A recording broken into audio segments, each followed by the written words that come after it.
Red light. Red light. Great. Good evening and welcome to the April 9th, 2013 Zoning and Design and Review Board meeting. We will call this meeting to order, and just a couple of introductions real quick. And this is my first time as chair, so I'll be reading from the script quite a bit. For those individuals joining us for the first time, there are the agendas on the plastic bins on the wall there. For viewers at home, agenda and staff reports are at townofyountville.com. The ZDRB meetings are now being broadcast live on Channel 28 through the town's partnership with the Napa Valley TV and live web streaming on the town's website. So this meeting will be rebroadcast this Friday, the 12th, at 10 a.m. And while you're in the chambers, please remember to turn off your cell phones. And lastly, while addressing the ZDRB, please state your name for the record, and please remember to speak into the microphone for our viewers at home. So thank you. So Sandra, roll call.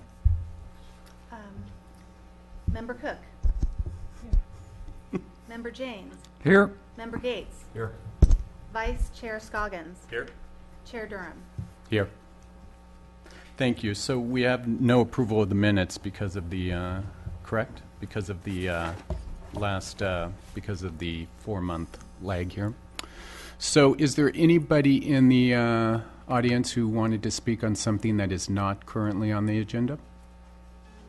Very good. Seeing none, we will move forward to no consent agenda and no public hearing. So we'll move straight to number 8 for the presentation and discussion of 8.1, the Master Development Plan Amendment for Vineyard Oaks. Sandra? Good evening. Tonight you have before you an amendment to the Master Development Plan for the Vineyard Oaks project. Oh, right. Kimberly, also, you'll just want to state why you're recusing yourself while you go out into the microphone. I need to recuse myself because I live within 500 feet of the property being discussed. Thank you.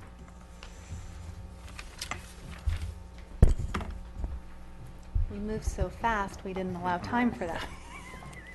I only learn from you guys.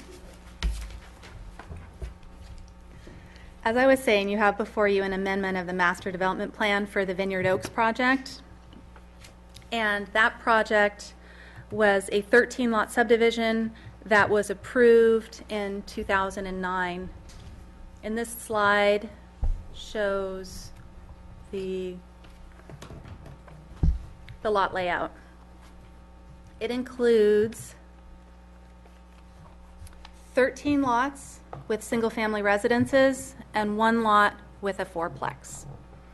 In 2011, the applicant sought an amendment to the Master Development Plan, and that amendment included changes to the lot and floor plans and slight increases in the FAR, and most significantly changes to the design. The modified design was a prairie-style design, and it featured stucco walls and stones wainscoting as predominant building elements.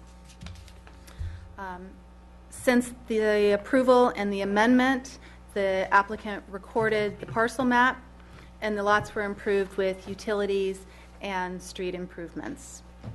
Earlier this year, the property sold to Ryder Yountville, and that is the applicant before you tonight seeking an amendment to the Master Development Plan. And those modifications include changes to the site and floor plans, increases in the FAR, and modifications to the designs.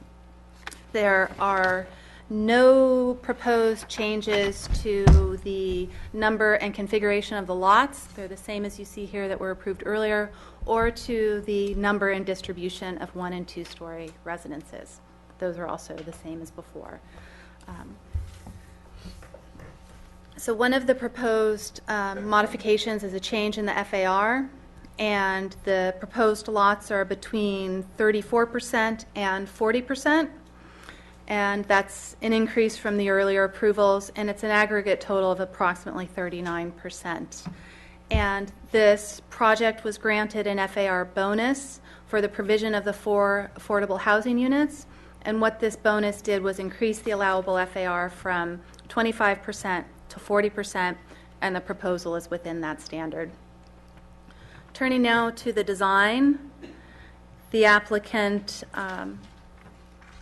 is proposing a farmhouse style that has board and batten siding, use of horizontal siding, composition shingle roofing, and 4 of the residences include portions of standing seam metal roof, as shown on lot 1 here to the right.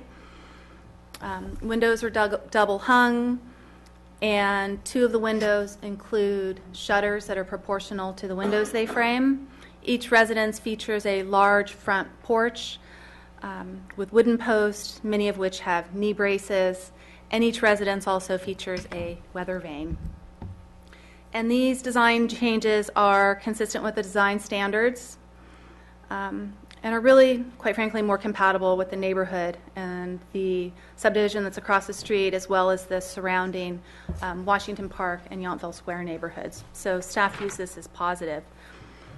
We only have 2 items that we want to raise for your consideration tonight. One is in regards to the width of the house to the width of the garage. And this is a standard that's in place to call attention to the residents and ensure that it's the most predominant building feature and that the garage is subordinate. And width is one way to achieve that. In the case of each of these residences, the garage is set back 10 feet from the face of building, and so that works to minimize the perception of the garage being equally important. Proposed are garages in residential portions of the building that are approximately equal, which is not consistent with the standard that the house be 5 feet wider than the garage. And it is noted that when the first amendment to the Master Development Plan came for approval, that reduced house widths were approved, and those were lower than the standard. They were 22, they were 2, 3, and 4 feet greater than the garage. The applicant is proposing portions of the house that are 6 inches to 1 foot wider than the house.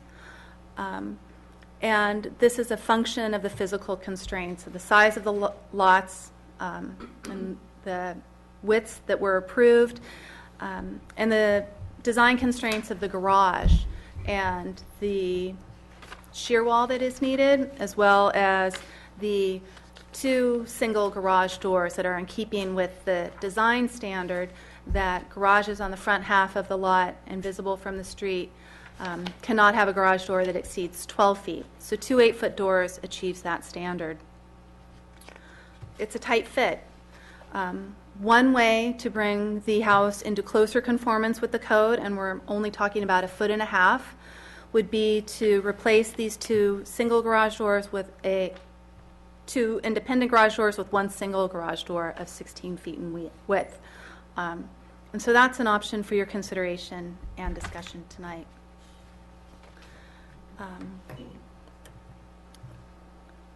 I will note the garage doors on lots 1 and 3 do feature 16-foot wide garage doors, a single door. And these are consistent with the code because the garage is located on the rear half of the lot, even though it's visible from the street and even though it's part of this subdivision. And I simply note that there's a change in the design as to these 2 lots as to the others when you're having that discussion. So the width of the house to the garage is the only real issue of concern. We find staff is supportive of the design. We find that it is consistent with the design standards otherwise, and that it is a better fit for the neighborhood. So now I will move on to the affordable fourplex.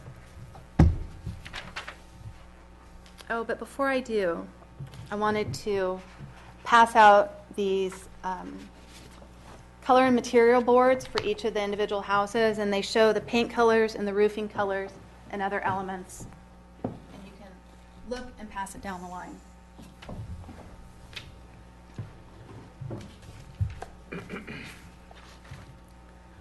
So like I said, now I'm moving to the affordable unit.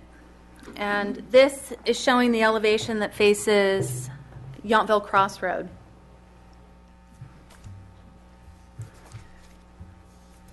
And when the earlier project was approved, height and massing was a concern at the north end of the project and at the affordable unit.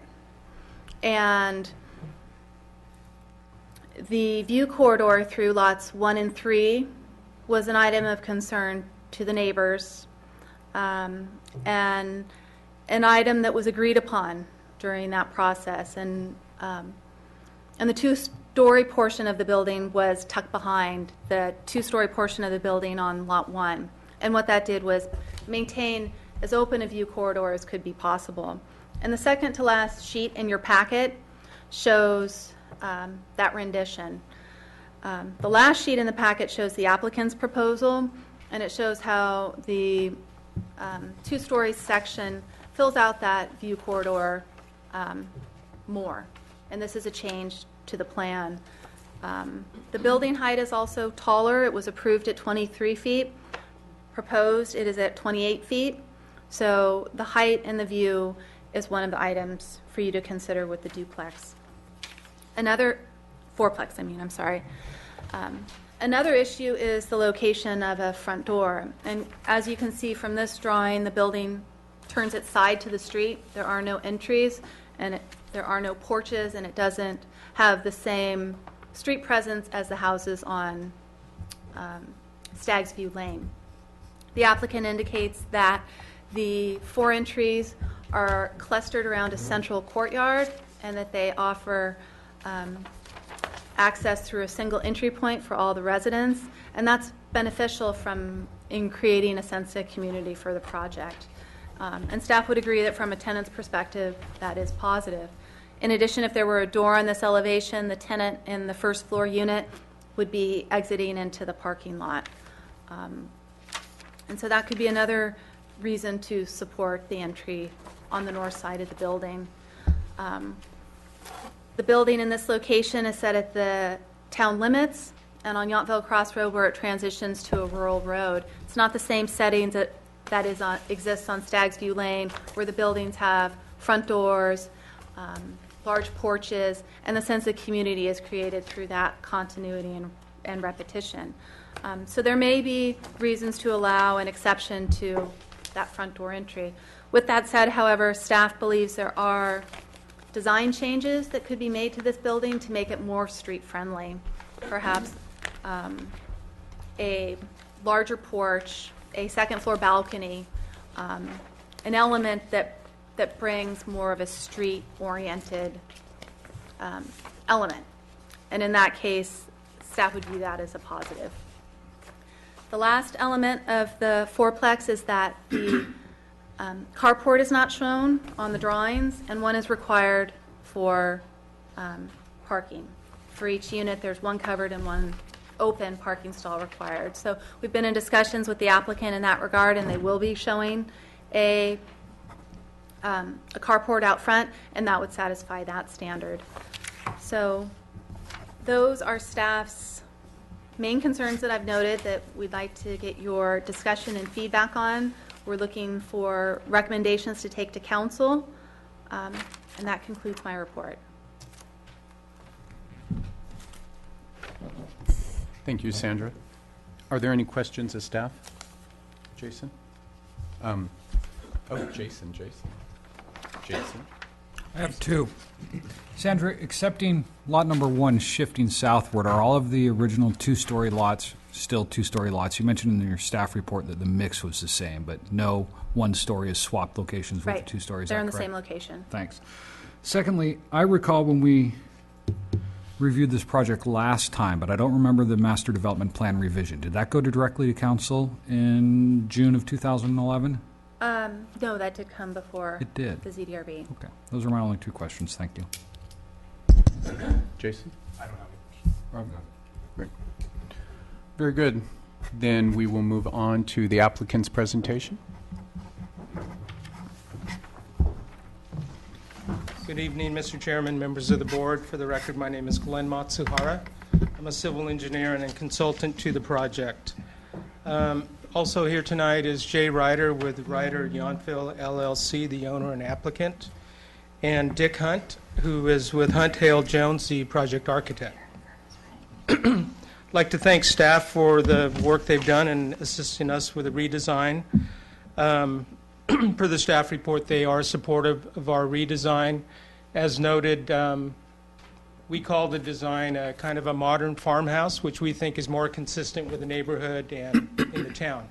I'm not sure, Sandra, if the old plans were part of the staff report, but I don't know They weren't, if no. all of you are familiar with the old designs. I do have,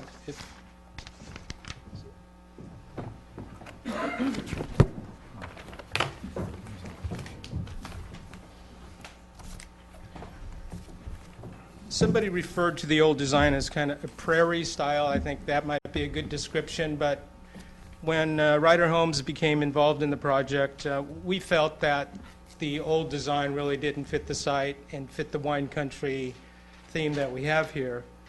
Another component of that design was a number of the units had basements. And in Yountville, we have a high water table. I think some of you may know, I heard one of the houses in the area has a basement and continually pumping. So we've deemed the basements to be infeasible. The groundwater table at the site is about 6 feet per the soils report, so they really don't make sense. So as a part of the design, the redesign, we eliminated those, and I think that may account for the difference in the FAR computation. Sandra, am I correct? The basements don't count towards the FAR. So as noted, we Correct. did increase the FAR slightly, but on page 2 of the staff report, we are in compliance with the maximum allowed. I'd also point out that we did have a neighborhood meeting last week. I don't know if we have a slide of the area, Sandra, but I think most of you know that the other side of Staggs Lane is developed with houses. And frankly, there were about 6 or 8 neighbors that came. We invited the people in the neighborhood. Every person at the meeting thanked us for the redesign. They liked these plans a lot better than the old plans. We got all positive comments, and one of them even said they're very happy to see Ryder Homes come in and complete the project. So we did work within the existing lots. As Sandra mentioned, the lots are finished. We just really changed the architecture, but Commissioner Jans, you are correct that we did not change the mix of single-story versus two-story. I think, Sandra, you could point out the single-story and the two-story lots, but the mix is the same. One thing I might correct on that slide, and Sandra, she mentioned there are 13 lots. Our landscape architect kind of got carried away, tried to increase our project. Lot 13 is a misnomer. He used 2 lot 6s, and there's actually only 12 single-family lots in the apartment project. I will have our project architect, Dick Hunt, speak to the architecture. I think he could explain some of the differences that we talked about. But if I could just touch on a couple of things. The garage width was pointed out as an issue by staff, but because we're working with existing finished lots, the lots are generally 54 to 53 and a half, 54 feet wide. We have to maintain the side yard setback. So if you do the math, we cannot comply with the standard that the house portion be 5 feet wider than the garage. Sandra did note that the old plans also did not meet that. And we were discussing, staff noted that they did have a more narrow garage, but we were discussing if that actually could be constructed that way. And I'll have Dick explain that a little in a moment. But with respect to the compatibility of this project, as I mentioned, as you know, the east side of the project is developed with houses already. I believe all of those houses have garages forward, and that was probably before the town adopted the standard of having the garages set back. As you'll note on our plans, the garages are set back a minimum of 10 feet from the house. In addition, we have porches on all the units. So if you note on one of the, Sandra, could you pull up maybe one of the floor plans? So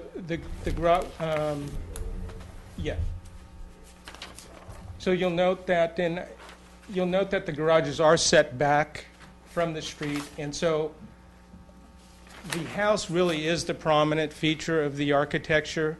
Again, I'll let Dick explain that a little more, but our preference is to use the double doors because I think that really de-emphasizes the garage. And to keep the width that we've proposed, it probably is physically possible to reduce that somewhat, but I just don't think it lives as well. And again, across the street, the garage is forward, it's very prominent. I think because it's set back, because we've used double doors instead of single doors, I think that a person really is not going to notice the difference of even if we changed it another foot. With respect to the fourplex, there were a couple of design issues, and I'll let Dick talk and address those issues. But I believe everything in the staff report we could make some revisions and accommodate most of their suggestions. And with that, I'll answer any questions before I have Dick address the architecture. Do any of the members have any questions thus far? Not at this juncture. Thank you very Thank you. much. If you could go back one below the colored site plan. Is this on? Yeah, I may use this so I can, and one further, if you could. I'll use this so I can do some pointing, if that's okay, if that works for your broadcasting.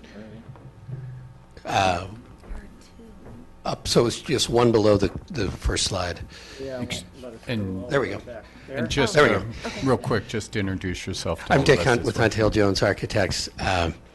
Obviously a spectacular project to be able to get involved with, and sites just don't get any more special.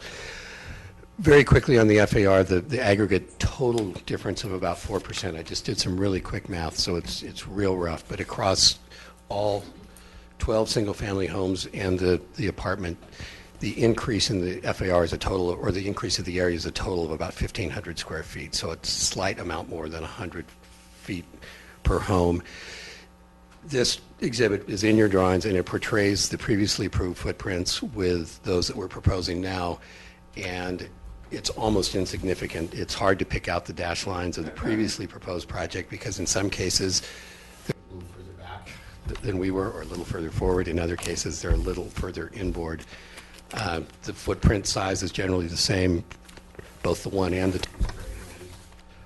And as I said, the aggregate difference in the area is pretty insignificant. Again, something very close to about 1,500 square feet total across the whole project. And I am just going to touch on the issues that were brought up by staff. We are going to propose a couple of solutions that aren't in the drawings you're seeing tonight because really we've just been discussing these over the last couple days. Something graphically, real quickly. Go ahead, Sandra, if you could, to the next one. The proportions, and you'll see this in the elevations in the slide, are slightly squished vertically. That often happens with a PowerPoint show, and we didn't correct the resolution. The drawings in your packet, or the drawings posted on the wall, show that they're not quite as vertically oriented as they appeared here when I saw them come up tonight. Also colors, you have the color boards, and the prints we were able to control, which are on the wall, are probably the best accurate representations of the color. I don't know what's in your packet, but we've learned over the years reproduction of colors is terribly unpredictable, and even true here. The only thing I want to point out, go ahead and go 2 slides down, on lots 1 and 3 is similar to the last project. They took on a real, even though the base plan was similar, they took on a very custom approach with the upstairs to preserve the view corridors. In the case of lot 1, where we're massing over the garage side of the house. In the case of lot 3, where we're massing over the non-garage side of the house.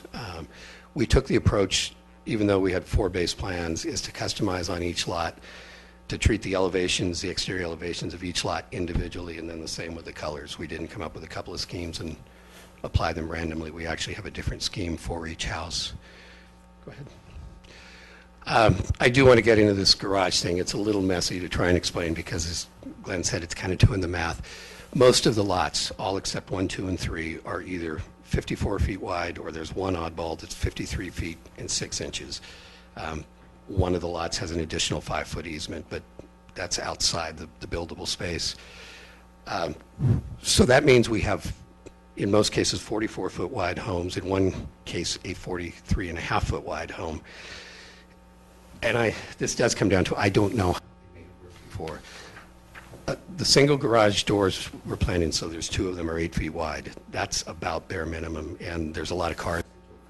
A lot of large SUVs and things don't work. We really practically need shear walls on either side, and 2 feet's the minimum we're going to be able to do with that. That's using a prefabricated shear wall product that's available. I've never been able to get a shear wall less than that without going to a steel moment frame, which would be an extremely unusual application in a residence. We only have 18 inches in the middle. The point being, when you do the math across, you get 21 feet 6 inches. That leaves us with a remainder of, 22 feet 6 inches. I don't know how to compress it more than that, short of going to a single 16-foot door. That wouldn't get us to the standard, and I think it would actually be visually a mistake, when you look at the elevations, to see that large, broad single door versus the two doors side by side that have just much more of a carriage house feel to them. This is, when the subdivision was done, I'm sure they had target lot sizes. It's a really deep property. They chose the 54-foot rhythm.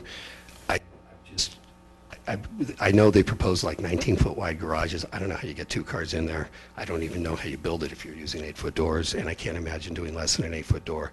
I really like the standard you have, that when a garage is in the forward half of the lot, no doors wider than 12 feet, 8 feet's about the minimum. But at least you're not struck with the big wide door at the front. So I hope that makes sense. As Glenn led on, we have a minimum of 10 feet offset from the front of the house to the garage, and in most cases the porch beyond that. Sandra, if we could. Again, the proportions being a bit off in the slide, but I think you understand just the way your standards are written, that why the 2 doors are such a different character that I think is superior. Go ahead. So our 2-story plan, which was developed largely for the lots where there's trees, to avoid those trees. We're actually a little shallower than they were before. Go ahead, and I'm going to focus now on the apartment building. 2 changes I'd like to propose tonight right off the bat. One would be, I love the idea of extending both porches further towards the parking area, so bringing them forward and wrapping it across the front of the building. I think that's great for the architecture. It's a suggestion that came from the staff report. We'd cantilever them out. We'd do knee braces or corbels back to the wall to support them. I think that'd look fabulous. The other notion, this is a 6 and 12 pitch roof right now. If we take it down to a 4 and 12 pitch on the tall element, the 2-story element, that'll bring us down from 28 feet to 26 feet. That's still taller than the previous project, but I know you've got a drawing in your package that shows the profile. Imagine that roof pulled down an additional 2 feet at the top. And one thing I'd say is, thinking of the view corridor from across the street, the 2-story wall is going to be 18 to 20 feet high, no matter what we do with the roof. If you have a 2-story, just when you do your floor elevations, standing upstairs from a house in an adjacent level, the eye level is going to be 15, 16 feet. Whether the peak is at 26 feet or 23 feet, probably, it won't make any difference in terms of the blockage of the horizon. Either way, a 2-story wall blocks that, and that's what was before. The other trick in this building, and if we go to the next slide, then we'll wrap things up.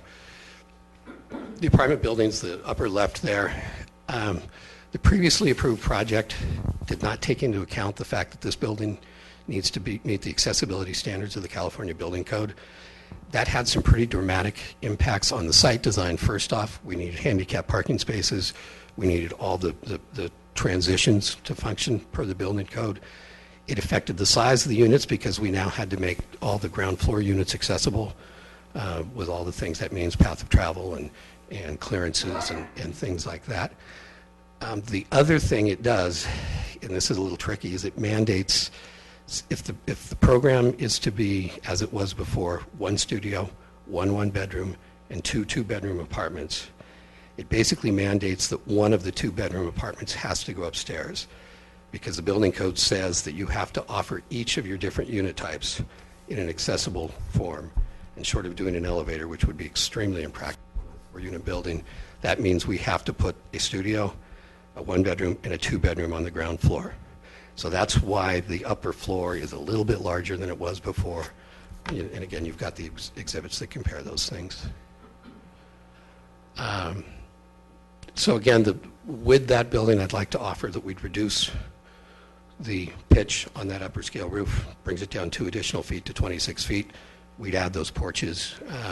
And in regards to addressing the street, I think Sandra described it pretty thoroughly. This is a very different lot than the rest of the project. It faces what essentially is a rural road. We have the tremendous setback from the crossroad because of the parking area. We've done a lot of affordable projects. The idea of clustering the front doors is something that's really desirable from a community standpoint. It's also desirable from a security standpoint. We certainly could flip that studio unit that is closest to the parking lot so there'd be a front door on the parking lot. I don't think you'd really achieve anything from the standpoint of street presence, partly because of the parking lot, partly because it really is, the neighborhood context is so different on the crossroad than it is on our single-family street. And, you know, obviously we know we can flip that unit around and make that door work, but I think this is a better design solution for that building and for the street. So we'd be happy to answer any questions. Thank you. Any questions from any of the commissioners? Commissioner Janes? I have 2, and they're related. First, what triggered the accessibility requirements? It was there. Go ahead. And does that relate to the building on Lot 2 moving southward? The requirements were there before. It just had never been addressed by the design Simply team. for a fourplex? Yeah, Simply because it's a 4-unit apartment building? precisely. And I have in our project team, we have someone in our office who's very experienced in multifamily and affordable. And he looked at the old project and said, how can they do this? You can't. The California Building Code says a 4-unit multifamily building has to meet the accessibility standards. And the follow-up part of that question? Shifted southward, you mean the entire building shifted southward? I haven't compared that portion of are you referring to the footprint or just the upstairs portion? The footprint and the upstairs portion in particular. But the The motor court was to the south, as I remember, in the prior iteration. I realized I was on vacation in June of 2011, but When it was approved by the council, they flipped the building and the parking. So I the see. parking moved to the very front. I saw the prior iteration. The It was parking- shown at the rear. Okay. And that's accounts for the shift in the footprint. We actually did need to shift a little bit further south. We didn't go any with the north edge of the building because we had to change the parking up to accommodate the handicap accessibility. We don't go any further back. We're still at the rear yard setback as they were. The upper floor shifted primarily because we put a 2-bedroom unit up there that's a little bit wider. So my question 1B was, in fact, the move southward was a result of the accessibility requirements. Yeah.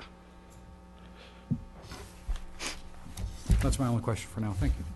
Any other questions from the commissioners? Just a question about the color palettes that you have. Are those set in stone, or that's? Absolutely not. We like the idea of keeping it light. There's been wonderful examples of this modern farmhouse vernacular in the entire valley here over the last 10 years. And one of the hallmarks, and this is why we wanted to introduce some of those accents with the standing seam metal roof. And I've certainly seen other examples of that, primarily using composites and standing seam, but it's just such a clean look that we're attracted to it. But absolutely, colors can change. Thank you very much, Mr. Hunt. Thank you.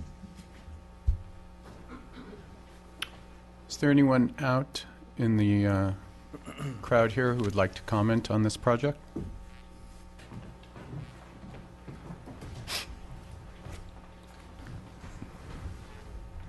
evening, gentlemen. My name is Sharon Stensis. I live at 1 Staggs View Lane, which is directly across the street from this project. And I just have one question, Sandra. Which of these is the existing plan? I didn't understand when you talked to me. The one on the top is the approved plan. The one on the bottom shows the history of what they originally approved, but because of neighbor opposition, they agreed to the upper plan. The upper plan, okay. That's exactly what I wanted to hear. I'm very happy that they have eliminated the basements because there's the only place you can put a basement in this town, in my experience, is in the old town because the people who settled the town were smart enough to know where it didn't flood. So when we've added places to the town, for instance, Bartizano, they had to move their basement spa. They had to eliminate it because it just wouldn't work. But the basement spa at the hotel, Block Hotel, works fine because that's in Old Town.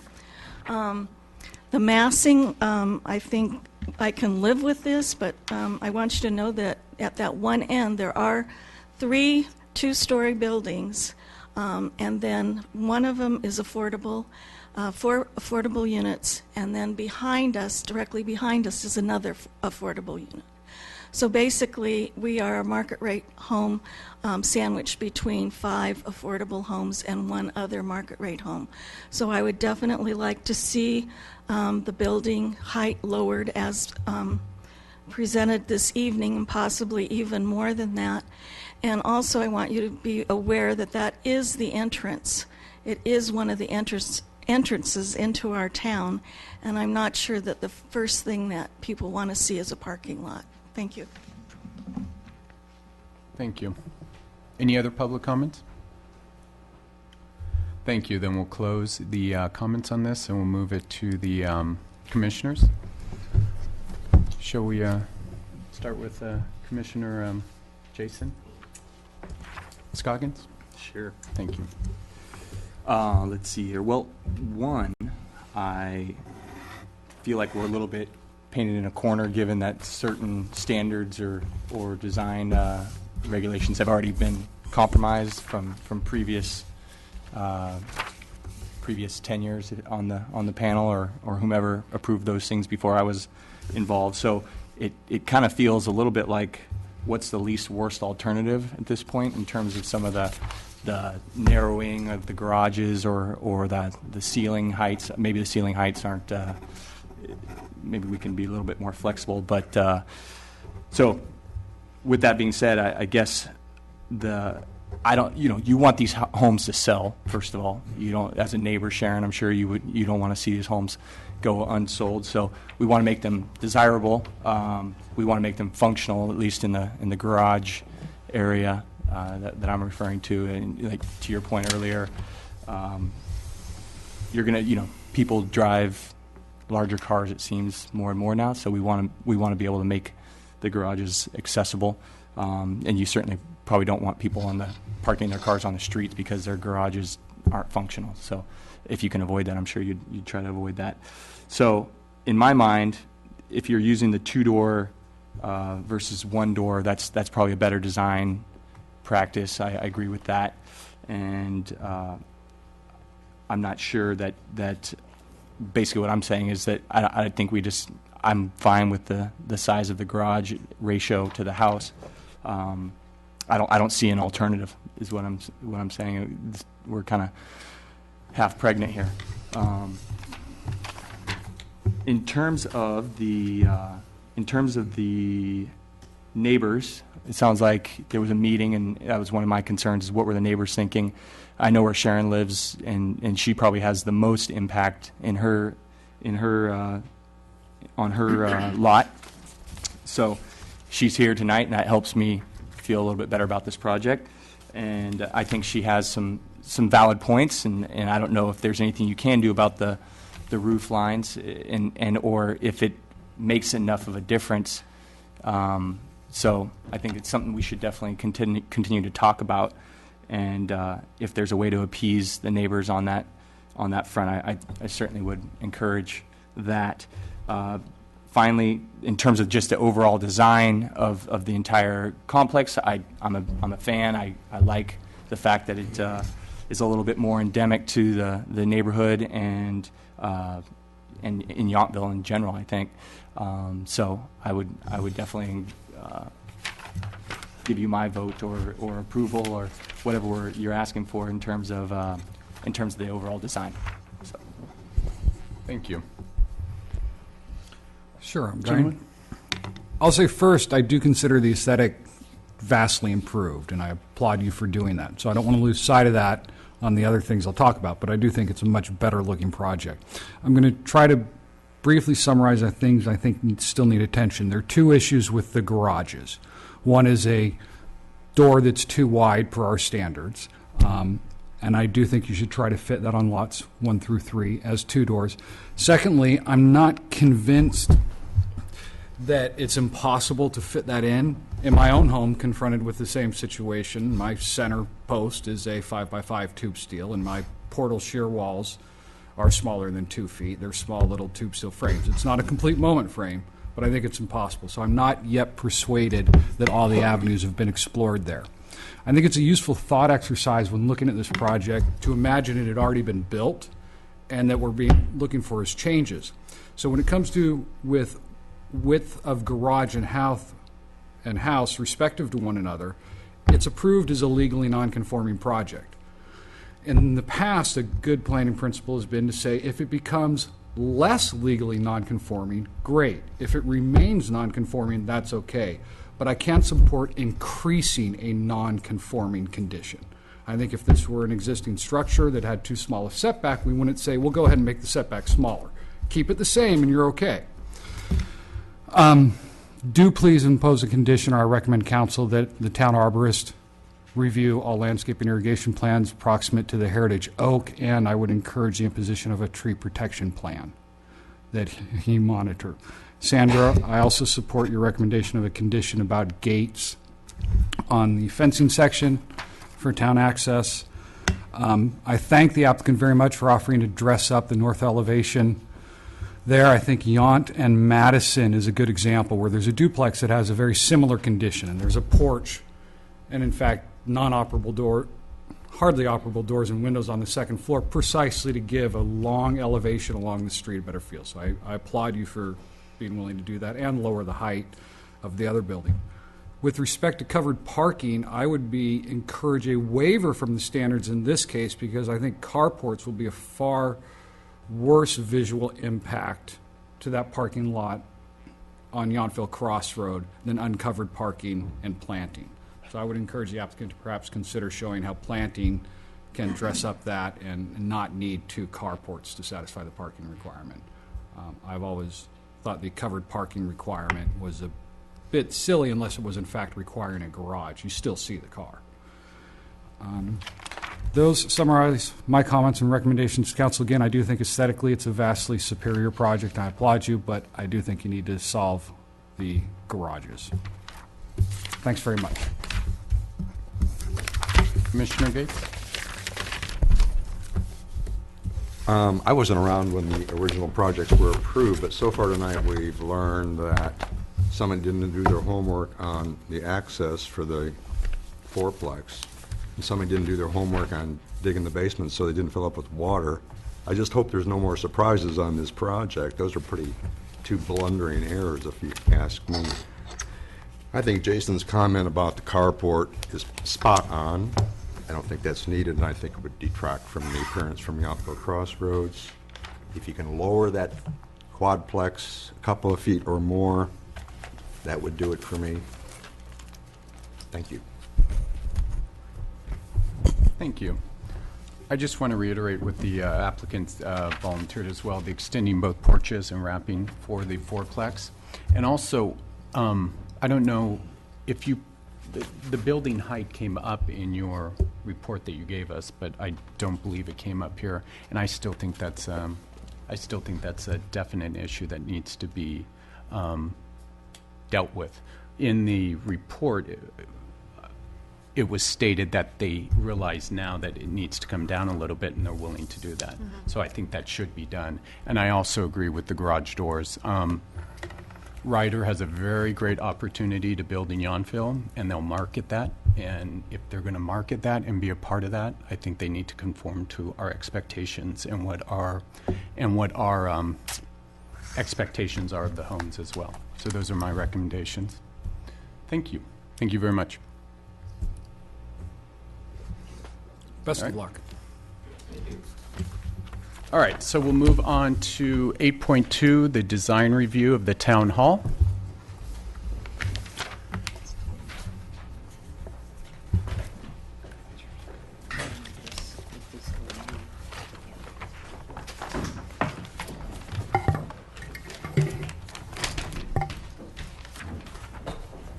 Oh, and we need Kimberly back. Very good, excellent.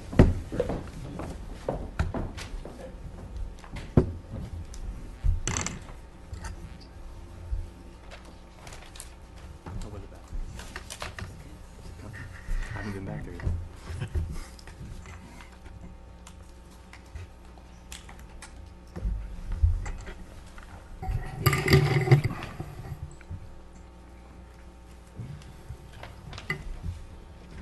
Yeah.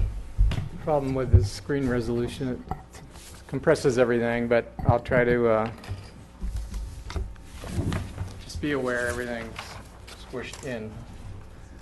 We do have some other graphics on boards, and we'll use those. The project under review tonight, and this is again similar to the last project, a no action item where we are making recommendations and suggesting conditions of approval to the town council. This is a structural strengthening project for town hall.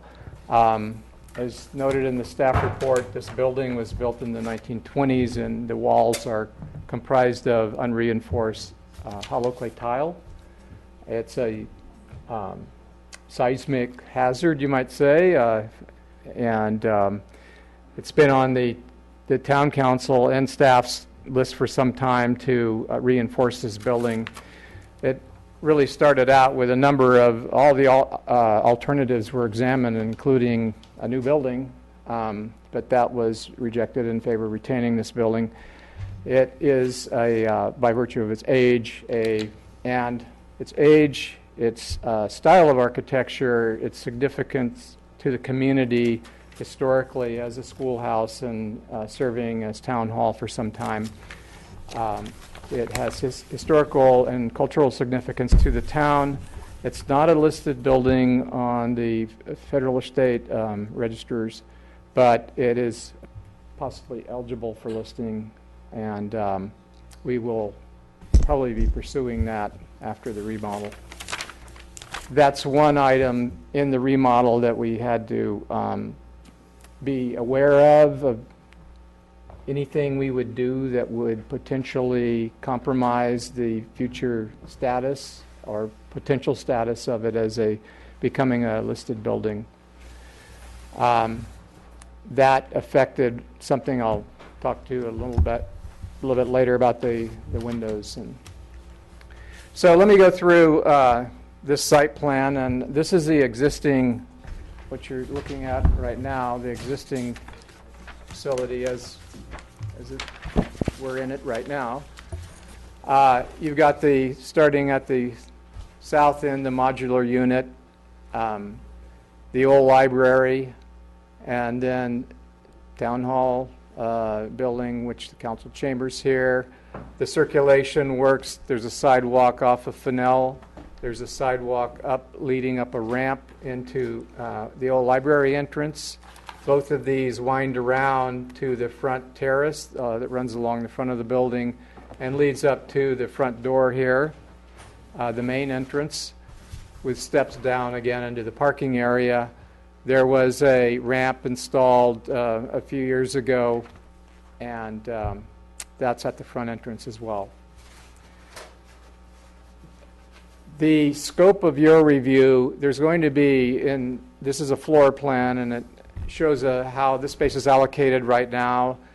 That's not really within the scope of your review.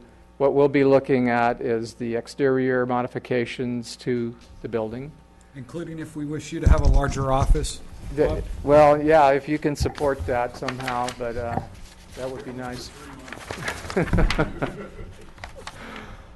So what's going to happen in the new project, and this is a slide of the proposed site plan, essentially the existing Old Town Hall will remain as it is. Some space reallocation as far as offices. The modular will be replaced with a similar sized unit. It will be shifted 5 feet towards the east from what it is now. If you were to walk out in the back of the parking lot we share with the school, the modular projects well beyond towards the driveway approach, that drive aisle, the exit aisle. And we're moving away from that area and towards, there's that sidewalk that now comes from Fennell. It'll move towards that sidewalk, and that sidewalk will be shifted to the east as well. This shows a curvilinear, could be straight, could be curved. The curve allows a little more landscaping between the sidewalk and the fence that will go around this modular. The modular is the same size, though, that of the one we currently have. Essentially the same style. The roof line, I believe, on the new one has a hip roof at rather than a gable at the east and west sides. This shows the wall that will go around and screen the modular unit. We will have some landscaping replaced. All of this, again, is shifting this way. The breezeway between the modular unit now and the existing building, there is going to be a small addition that's being proposed, and that's one item I would appreciate your comments on. We'll have some more graphics on that. The circulation will be changed a little bit. There will continue to be a sidewalk off of Fennell and a sidewalk from the parking lot that the handicap space that's closest to the building right now will be slightly reoriented, but it will now have a path of travel ramping up to the front deck area. And this will be the accessible path of travel to the front main entrance now. The steps at the front will remain at the main entry. There will be a removal of that added-on ramp at the front, and it will be restored to its original configuration. So the circulation changes are really happening down here, and they're going to provide a ADA-compliant ramp up to this terrace in front. Right now, the ramps we have, including the one that was added on at the front, are in technical non-compliance with CalDAG and ADA. So that's one problem related to ADA that we are correcting, as well as these restrooms here that are the really what's happening with that small addition. The restrooms at the south end of the building right now that were just outside the library, the old library, are not large enough to comply with ADA.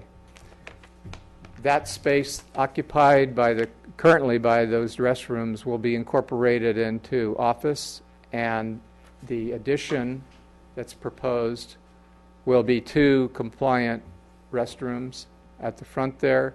There'll be a door into one here, an entrance here that will be an employee-only entrance into a hallway. So the space that's the breezeway now will be enclosed completely, connecting the modular to the existing town hall building. There will be a little bit of recess here from the front facade of the existing building on the addition. And so also we're going to continue the screening as shown here, and there's a couple of options for how that can be handled. The intent along the parking lot facing side, the east side, will be to retain the stucco material, and perhaps along here, but there's another option for a wood fence to give it a different look along Fennell, along with some landscaping. This is, again, a little compressed from what I wish it was, but this is showing, and this is showing the addition here, the modular now in place. And so this is a restroom door here, entrance, employee entrance. There will be a center window, and both of these doors will have glass, of course, frosted glass in the restroom door. This wall is slightly recessed back a little bit from the front facade. And the roof line here, there's some discussion about how to handle that rather than it just appearing to be a box appended to the existing building. And we looked at a couple of options. One of them was this arched parapet, and another one was just a more of a straighter line here as well, standing off either side a little bit. There is a subcommittee involved in this, Town Council subcommittee. Their preference was for this arched. And also, there's arches that pick up a little of some of the other arches in the building down here and at the old library entrance side there over these doors. And the doors will be recessed into those arches, arched entries over both of the doors. The doors are fairly simple, and there was an alternative that looked at side lights on each side of those doors, and the preference from the subcommittee was to just have the plainer non-side light doors. The window is fairly simple, does not compete with these other windows, although it is proportional in size. So the band of windows along the front continues to be in proportion. It's not divided light or mullions and mutons. The wall, again, on this side will appear stucco as it does now. A little bit taller, although that's been under discussion of, right now it's kind of meeting the top of that door entrance. And I think we talked about reducing it maybe a half a foot or something. And then around the side is that other option for, these are the two options along Fennell on the south elevation. This would continue the stucco that we have now, and this is another option that has a wood fence in the background with some foreground landscape plantings, and the wood fence is kind of in echelon as it goes down. It is not a straight fence, if I'm not mistaken, on this other one. It's showing some variation in the back and forth of this. So the landscape filling in as well.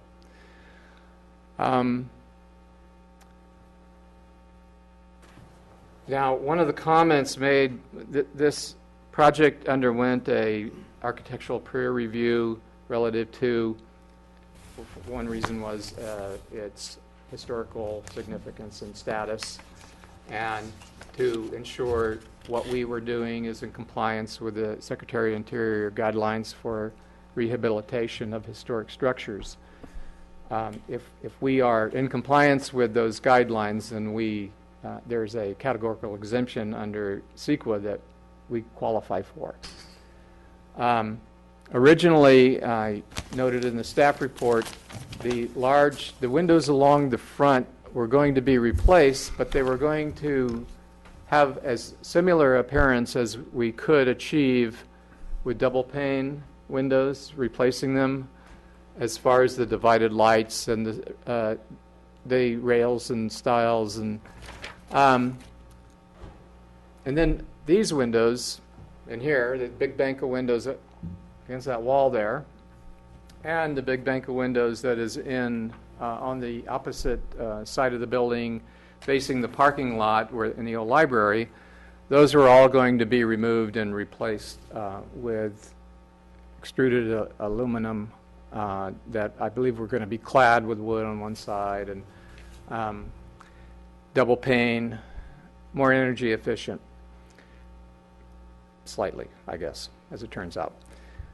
The complication that presented was it compromised the historic integrity of the building. The windows are considered to be character defining under the Secretary of Interior guidelines. And the more I read up on this point about the windows in historic buildings, they're in many sources cite them as the most significant feature of a building that is important to retain. So the decision was made to refurbish these windows and keep them. The ones on that side need a little bit of work. This used to be a school, and I guess they were played basketball in that parking lot, and a lot of the panes were broken out, and they just replaced them with plexiglass, and because they, I guess, expected them to be hit again. So, and there was some fairly unworkmanship like replacements going on over there with the putty work and the wood replacement. So those are going to need some work over there to get them serviceable again. They're pretty nice windows. They're hopper style where all three sections flip out when you open them, and don't see those anymore. So the front windows, these windows and the other bank and the library will be retained. That solved a lot of concern as far as the peer review and compromising this building. So really what's happening to this building is going to happen mostly on the inside. They're reinforcing, they're coming out with essentially building a wall against that wall, coming out about 6 inches, and reinforcing the exterior wall, replacing the roof with a new diaphragm, taking the tile off, putting the tile back up, tying it to these walls, new foundation too, I believe, and so it'll be brought up to withstand a seismic event. But it'll, from the outside, none of this work will be evident after it's all completed. The building will look the same. So really the exterior change is this little addition. The modular essentially will look the same. Massing-wise, the roof is a little bit different, this hip roof here on these ends rather than the gable ends. And then how this wall gets replaced to screen the modular unit is a topic for consideration. Circulation's a little bit different, but needs to be compliant for access. Those restrooms will correct accessibility problem. We have no accessible bathrooms right now. We have the 2 restrooms down below. They're downstairs though, and the 2 in front of the library entrance that are not accessible, and then 1 in the modular. So we'll end up with remodeling this bathroom to be 1 large bathroom, and then replacing the 2 out there with compliant restrooms, and then there'll be a restroom in the modular unit. So that's pretty much the size of it. A couple of, this roof line, you might want to talk about that a little. One of the options we talked about is making perhaps this arc, reducing the radius of it, and or actually increasing the radius of it and making it shallower, kind of pressing it down and making it less pronounced than it is now. And that would reveal some of the original eave lines that are behind of the original building. Or going with a different kind of a shape altogether, flat. There's a and we can hear, once we get into the presentation from the architect, I'll look up on, there was a photo I took of my garage where I live. They treat the garages there a little differently. The edges, they have parapets similar to this, and there's one that's kind of called a cloud lift, where it's shallow and then lifts up on the ends, and it's a motif that adds a little more interest than the flat edge. And you can consider that, or anything else you can come up with that would be maybe not so strong an element that was of concern to the historic architect as that arch right now. That's it. Any questions I can answer? Any questions from the commissioners? Yeah. Bob, the only, I know you're constrained by the historical building, but the only natural light are these basically small windows that pretty much we have now? Then the module building has no windows whatsoever? Oh, it has windows, and we just increased the size of them on the south side as well. There are 4 along the south side, 2, and I don't know if I have a shot of that. I don't think I do.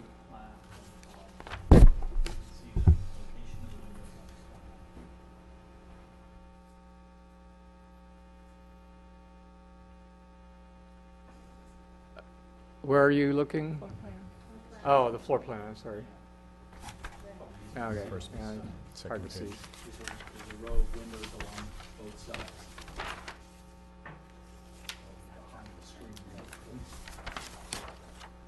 So there's 2 windows along the west side, and there are 5 along the south side, and then we just added another window to the east side, so there's 2 windows there. Of course, this side of the building is against, most of it is against the existing building. Existing so, south side of the building. Yeah, it joins up there. Okay. I just gathered from this drawing that there weren't windows, but now I understand. Thank you. Any other questions? Can you explain to me what the benefit of being listed by the state and federal historic?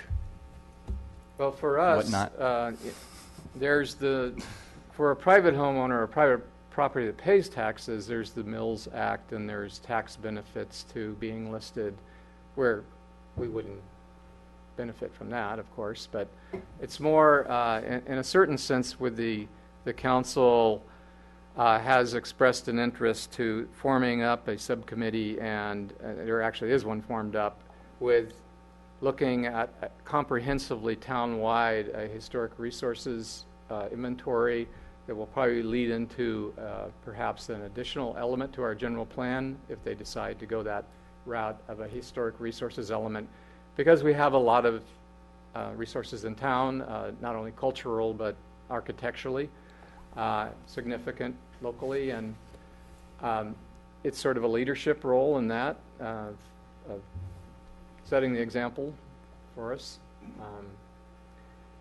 And then typically there's more protections. You got to go through more steps before you do anything to degrade a historic building once it's listed. So to that point, should we be careful what we ask for, or in other words, if we want to make other revisions or modifications or so forth down the line, are we painting ourselves in a corner? I've used that twice tonight. I don't believe so, no. I think what we're doing to the building protects it well, and we're going the extra step to retain the windows, and we're not doing anything to the exterior of the building that compromises it. So with this project, no. And it's taken I don't know how many years now to do what we're doing. I don't see anything happening anytime soon again. This is going to be a big step forward in strengthening this building. Great, thanks. Bob, has there been any consideration to a permanent structure rather than the modular for the annex? That was in the original, we looked at a lot of alternatives that included moving the council chambers to a new building where the modular is, and having a 2-story building over there. There were a lot of alternatives looked at, adding onto the building, and in the end, the council wanted what they call the minimum project, and so we're retaining everything pretty much other than a couple of floor plan changes and office changes, and going with the modular, keeping it. But there were alternatives looked at. Some And of it may have been- discarded. What's that? And discarded. Yes. Okay. Nothing else. Can we talk about how much this project costs, just for our own edification, or is that off? We the table? can. It's really not part of the review. You're going to be, mainly if we focus on the addition and circulation and landscaping, that would probably be better. But yeah, that information's available. Okay, well, I'll take it offline then.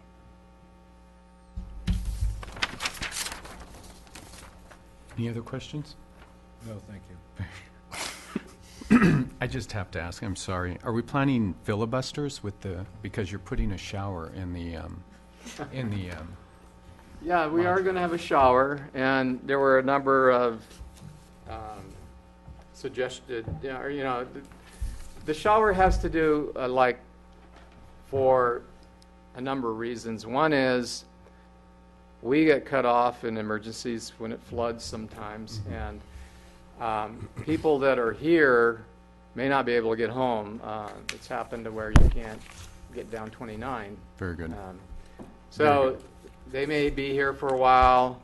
It's also for if an employee gets into a program where they're interested in working out at lunch and they live in Napa, then they have a facility they can shower in. So for a couple of reasons, they decided to go with that option. All right, thank you. So with no other questions, we'll have the architects come up and speak. Good evening. For the record, Gordon Lestrange with Lionakis Architects, and we're working with the town to try facilitate this project. So I think that Bob has done a very good job of kind of walking through what is being proposed, and I wanted to kind of just summarize a couple of things. The real goal here is to provide a fully compliant, accessible building. I think that's a good point to make, that there's a path that leads to the entry. It's kind of it's a cohesive plan that works with the existing infrastructure that we have, so that we can take what is currently disparate parts that aren't connected and now provide one fully compliant, current code compliant, accessible path. That was one of the requirements of the seismic upgrade that we're doing, that is triggered by the code. So it was an important consideration to try and incorporate that into the exterior addition and the replacement of the modular. In terms of the actual architecture itself, one of the things that we were trying to do to satisfy the peer review component is deal with compatibility. So the Secretary of Interior Standards doesn't encourage pastiche. It looks to make the new components that you add to a historic building be easily defined as distinct and separate. And so those may be simple and subtle, but it's kind of an important consideration for how this little addition kind of is generated as an element. And then taking the floor plan requirements of how we would try to get the function of the addition and how it then relates into the facade itself. So really what we were trying to do was incorporate some proportional elements from the existing facade, but not take a kind of a cookie cutter approach. So for example, using the archways that we can get clues from the existing entry, using a similar door style, using some proportions there that we can simply add to the addition so that it doesn't kind of looks totally out of place, yet at the same time not try and make it the focus of the whole facade. The modular was a similar approach. We don't really have much control over the actual building itself because it is a modular element, but we were able to affect the roof, and the hip roof component really is a little bit what we're trying to make a little bit of an improvement over what's existing, so that the hip roof is a little bit more in keeping with the existing building roof structure, or style, I should say. So that way, as you're looking at the building from the corners, etc., you're not necessarily going to see the you're not necessarily going to notice that roof as being distinctly different. The hope is that it would just blend in as much as a modular can. The window issue Bob has already talked about, and the parapet, the current plan that we've shown is something we've been discussing quite a bit in terms of the best way to deal with this curve. Right now, we've kind of got a consensus from a certain group that like the curve, but on other sides, the historic peer reviewer was a little concerned it was a bit too of a distinctive element. So we've been working with Bob talking about some alternatives. We're trying to avoid when we raise it down too much. What it does is it clashes with the proportion of the arches on the doors, and it makes it a little pinched. So we've been talking with Bob about this cloud lift idea, and we're going to experiment with that a little bit. The shape there, the side structure. So what we're looking at here is one of our concerns with the modular was the stucco wall is somewhat harsh, and it is a main facade coming down the side street. And while what is there now is, and our replacement is consistent, and the screen wall is a mitigating factor to a compatibility issue for the historic component, so it fits within the peer reviewer scope. We have looked at trying to soften this edge because we have a good bit of distance between the edge of where the stucco wall is and the sidewalk. And so our goal was to try and look at an alternative where we could mix a landscaping and a depth. On the plan, the earlier plan we're showing, we have it so that the fence is an alternating element that would have mature landscaping inserted in between, just to try and make it a little bit more over time of a successful screen. That way we keep the front portion here as a less severe stucco instead of it going all the way around. So, questions? Thank you. Any questions? I have a question. You were mentioning that the historic department that you consulted suggested that additions not be made to blend in? Is that the goal? The idea is that they're compatible with the existing architecture, but they should be distinctly different in that they're not a pastiche of historic elements. So your idea would be that all the proportions and the aesthetic of the element would be in keeping what's existing, but we wouldn't replicate the existing stucco, for example. We'd use more of a smoother stucco that would be easily determinable that is not a replication of what is the original. And what's the thinking behind that? Well, part of it is so that the original historic component of a building can be preserved, and then you don't have, and then obviously the lesser successful replication that ends up being detrimental to the building. Okay. So that's that kind of logic. It's an interesting one, but it's a good idea, I think. Okay, thank you. If you don't mind. What's the style of this architecture? Is there one? It's somewhat of a cop-out of a question, but it's somewhat of a 30s schoolhouse look, and it's something that was very traditional in terms of the aesthetic at the time. You find quite a few examples of this in California. This was done as a school, and the terracotta tile, the Monterey-style stucco on the exterior are very traditional. You see them in a lot of different applications. And then the casement windows, which are really just a traditional wood window with the proportion verticality, very traditional. Great. And then the arch, was that an original? This? Yep. No, excuse me, the arch that we were referring to earlier to the right. Yes, so this was part of the original facade. And it's a very shallow arch, but that is on the original drawings. We looked at that just to make sure that it wasn't a new addition. Yeah, yes. excuse me, over the entry door. Yes. Okay, so that was part and of again, what we were looking at here is just that this is quite a shallow, so we replicated that on these entry doors just to try to get the proportion. It wasn't so much the arch element that I was focused on. It was more to make it look like that the entry elements had some connection. Got it. Thank you. Any others? Thank you very much. Thank you.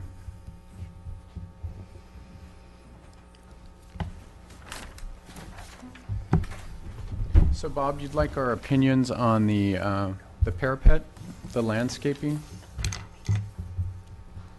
Yes, I was going to show you, I went and took a copy of this, and it should be coming up in a second, of the other idea, Mhm. whatever does it. So let's see if I can enlarge this. Anyway, if you can see that, maybe not, probably not. I might suggest we use my Apple computer next time, but that's okay. Yeah, I know, it's, might be better. It's this, and it, not necessarily the whole thing where there's the center element, but maybe you're familiar with this neighborhood, but Mhm.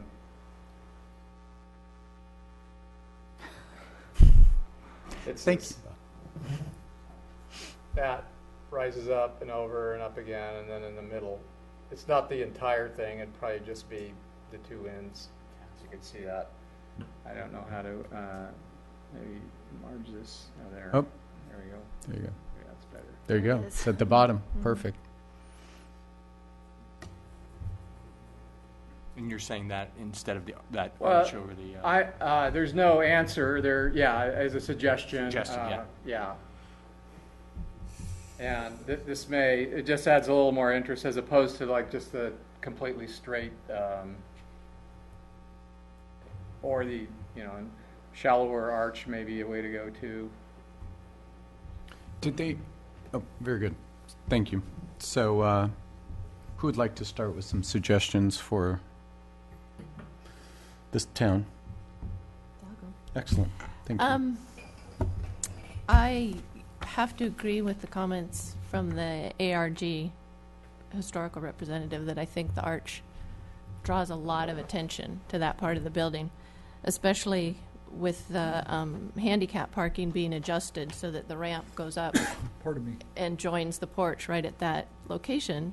It kind of seems to me like people are going to think that's the entrance, and it a bit too much attention. So I would much prefer a straight roof line that blended in and leave the very subtle entrance more noticeable as an entrance, just for my thoughts. The window that's in the center of that addition, I understand not copying, but could it be, even if it didn't have mullions, but could it have boards that would make it match more the style of the other windows? It looks very stark and industrial, sort of just a plain window there. One of the items the ad hoc committee was suggesting at this point was to use the window as a location for an art glass piece, and that was something that they wanted to consider. Okay. We obviously could replicate the historical window header and sill, but again, our fear was that we were going to run into that same compatibility issue, and in our conversations with ARG, that was part of our reason for not doing that. But again, we can look at that and have discussions with ARG to make sure they're going to be compatible with any highlighting we would do on the window to take that the top and bottom portion. Maybe the top and bottom, but not the mullions, Right. or something So to make it we look can less absolutely stark. have that conversation. It does have the lintels, doesn't it, as It are didn't. found on these windows, top and bottom? We weren't planning on that. Where is that drawing again? I took it off my screen, so. So we had it much more. We had a sill element, which we would Okay. need, but we weren't putting the lintel and the larger sill that is indicative of the original. Now, of course, we can add that. It's not really our concern. We were being fairly careful about trying to make sure that we could fit within the peer review component, since that was a focus. But that's part of why we're having the conversation. Yeah, so my thoughts would be a flat roof so that it didn't draw attention instead of the arched roof. I guess I could see the arched soffits over the doors if people felt that was necessary. It seems awkward that the doors are not centered Well, in those yeah, soffits. so we have some constraints on the floor plan in terms of how we organized where the elements were, so that was a little bit of of a functional element that we weren't able to affect. Could the soffits be narrower so that the arch is just over the door? Yes. Okay. That would be one thought. And then you want me to talk about my thoughts on the Please side do. yard? Yeah, please Things do. too? Please do. And just looking at the side yard from the south view, if there's no reason for the solid wall as it exists now, if there's no privacy concerns or anything, then I would much prefer the fence and the plants. Okay. Thank you very much. Yes. I agree with your last comment on the fence and the plants. So check that box. To your earlier point about the arch drawing the focus, your eye goes to that area. I'm wondering why you're not dressing up the actual entrance a little bit more, making more of a focal point out of the entrance, if that's Do you mean the new addition or the existing? the existing. Yeah. Well, really our focus on the existing building is to keep it as it originally was designed and not add any modern or new elements to. So that was the original, the arch as we see it. So really there's no desire, I think, Okay. to affect change to the historic component of the building. Yeah, that And makes sense. they are, one thing that's there that was an add-on is that ramp that's out there and the railing that is kind of disruptive at the front from the original, so that is getting Right, and we'll turn taken it back to the into the actual terrace itself is not original to the building. Got it. There was where the terrace is up against the building was kind of a brick base, and so that terrace was added with the steps. But at least the idea would be we could make that entry with the steps more of a, instead of a kind of a hybrid now with the ramp, we'll have it as a formal, and then we have our accessible path across the terrace to the sidewalk. Okay, perfect. Anything else? Nope. Thank you. Commissioners?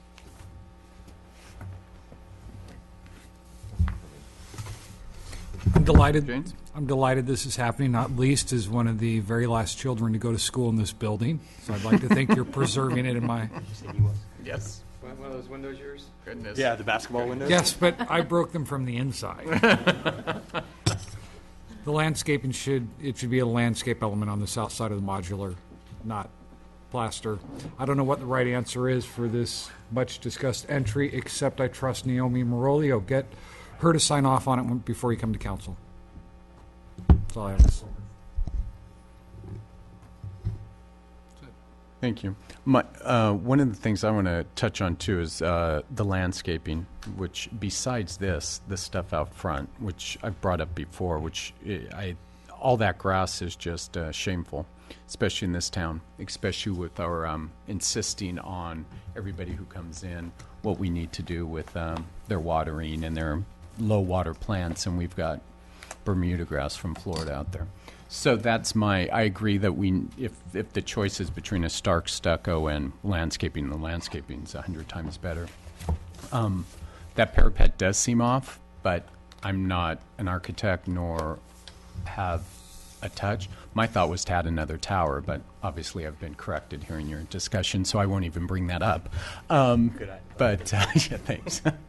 But I would just love to make sure we get rid of the grass and do something more California native moving forward, too. Yeah, I didn't mention that the sequence of construction is that the new modular will arrive, and it'll only get hauled off. The new modular will house town hall on the front lawn for a few months during construction or however long that takes. So the lawn's going to need to be brought back after the modular sitting on it for however long, and that's a decision, I guess, at that point of what should be done with that front area. Good.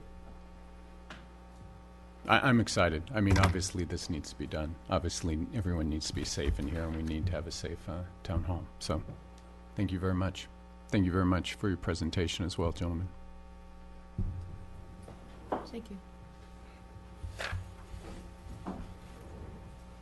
So we shall move on to 8.3, the proposed zoning ordinance amendment to change our definition of a lot area.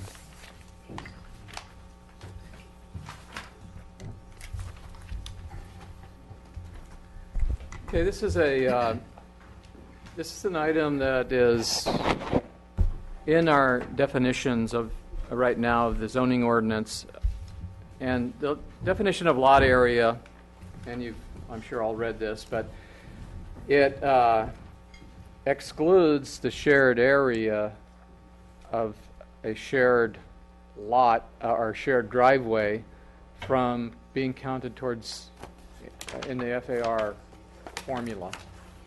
And just to remind everyone, floor area ratio is FAR. It's the amount you can build on a piece of property and by a set percentage to that zone district against the lot area. So a simple equation, if you have a 10,000 square foot lot and the FAR is 25%, you can build 2,500 square feet of floor area in the building, top, bottom, all floors. So when you are sharing a driveway right now under the definition, the portion that's shared gets exempted or excluded from being counted within your lot area, so it means less building area. And it serves as a penalty, actually, right now, where elsewhere, as is pointed out in the zoning ordinance and the staff report, that is highlighted portion on the second page, I highlighted, excerpted other sections of the zoning design ordinance, that encourage the sharing of driveways. So in the one, they're working at cross purposes. You got encouragement on the one hand, discouragement on the other. The reason shared driveways are encouraged, they cut down on the number of driveway cuts along a street. It's a safer turning maneuver when you don't have adjacent driveways and two people using them at the same time. When you cut down on the number of driveway cuts along a street, it opens up the possibility for increasing the amount of curbside parking. So the idea here was to propose a new definition that, or amend the existing definition that keeps everything the same except it for easements or driveways that are shared between two adjacent lots, it would exempt them from being disqualified from counting that area in their FAR. And in that way, it would encourage the actual sharing of driveways. I point out that there's really two circumstances where driveways are shared in town right now, where you have two adjacent lots side by side, you know, and then usually down the middle, 50-50 is the normal division. Could be 60-40, could be another ratio, but usually it's 50-50, or half of the lot is, driveway is on one, half of it is on the other, and they lead back to usually a motor court at the rear or direct into, widen out into garages at the rear. We don't have a lot of those. The other instance is even more rare, is where the front parcel owns in fee the entire easement, and there's a rear lot behind it, not a flag lot. A flag lot has a substandard frontage along the road, but it has, they own in fee the flagpole part that goes to the rear portion where the dwelling is. That's different. This is where there's a lot, and the lot in the rear actually is crossing the front property through an easement in order to gain its access. We only have 2 instances of that in town, so it's not common. So the idea was to, this would encourage the side-by-side configurations. The ones in rear should become flag lots and have their own connection to the street, substandard though it is.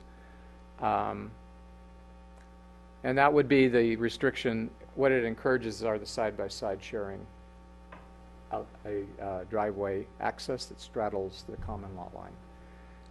We will have in the future, at some point in time, out on Talent Lane, we have some really good sized lots out there that could be wanting to subdivide and be flag lots, or this would, I would hope, would discourage them from stacking lots one behind the other and then doing an access easement along them. It only applies to 2 lots anyway, as proposed. There is, of the 2 instances I cited that where it's 1 lot stacked behind the other, one of those cases is 3 lots.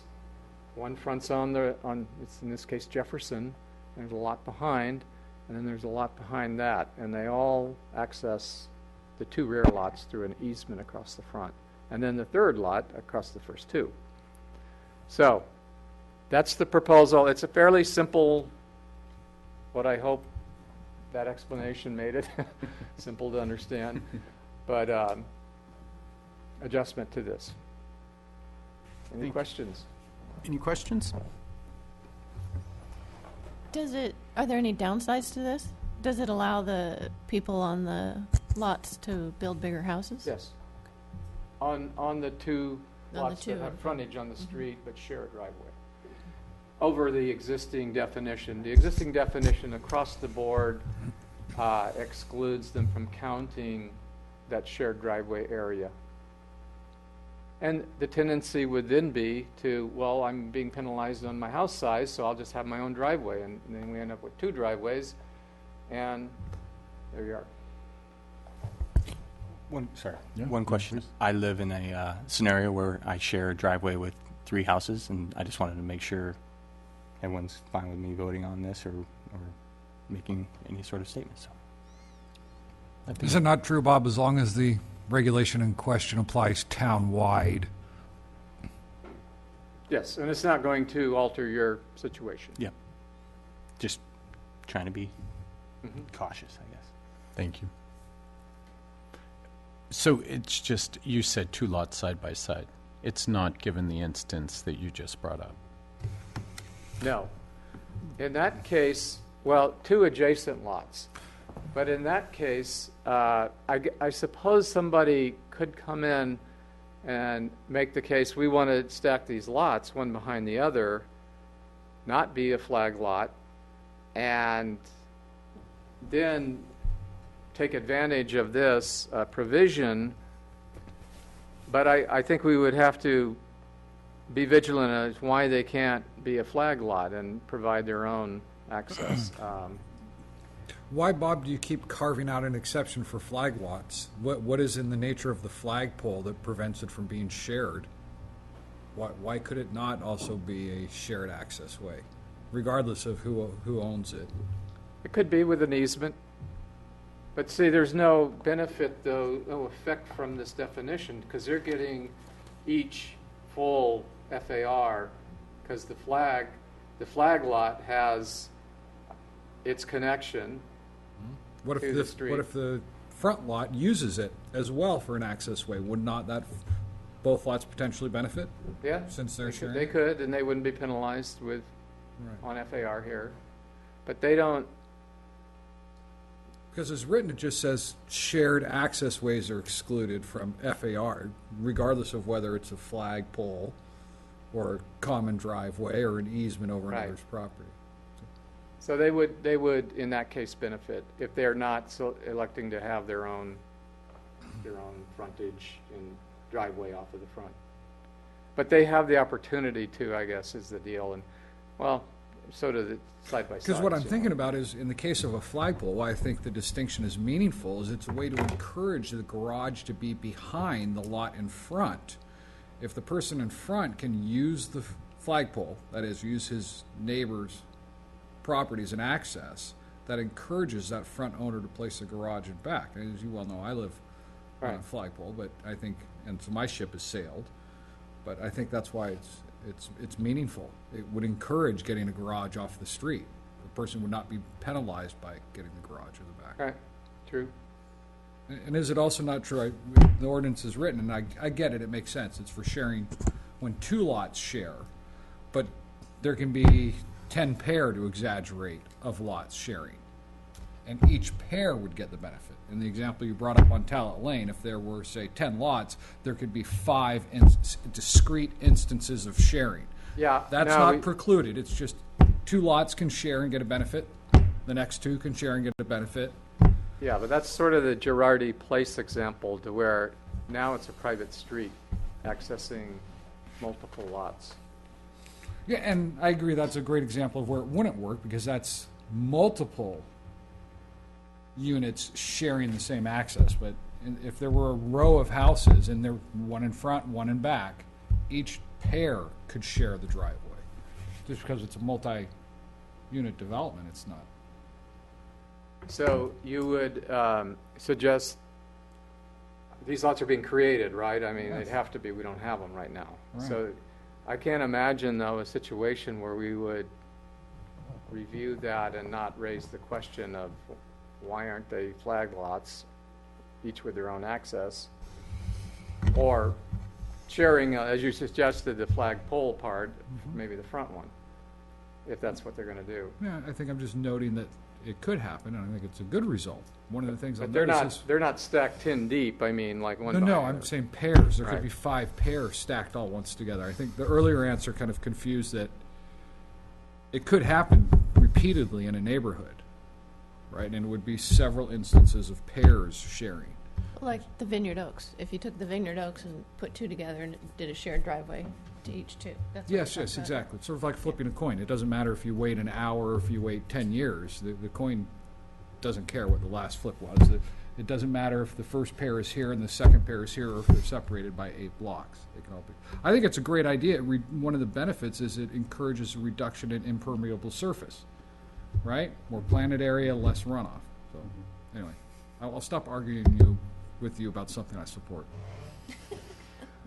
And that's, that's one of the things when you run a driveway, driveways are kind of wasted impervious area, and that was, not to go back on a earlier example, but in the first project review denied Vineyard Oaks, when the driveway on the affordable units, they used to be all the way back behind the unit, and most of the site appeared to be paved. I mean, you had to have the driveway to go back there, then you had the parking lot behind the unit, then you had the building more towards the Yountville Cross, and less landscaping in general going on.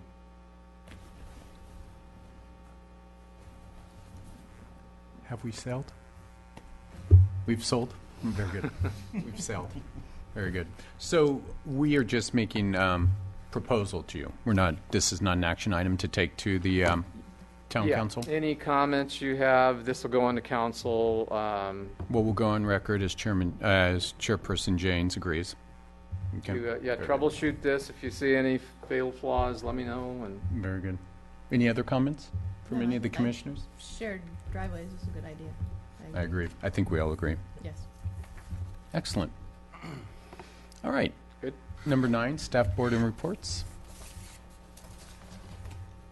let's see. I can kind of maybe update you on some of the things coming up that, well, other than what was on tonight, those items, all of them will continue on to council. Thank you for your comments on all of them. What else do we have? Application-wise, we don't have much in, do we? Nothing is in firm. Yeah. And we really don't comment on the maybes until we get the application tendered. You know, it's hard to talk about anything, so I'm trying to think of, How's the Well, it may be of interest that the Historic Resources Ad Hoc Committee is going to meet later this month. So we're starting that effort. Yep. No, I am. April 30th. I'm on some committee, I haven't heard. Yeah, we're not starting that one yet.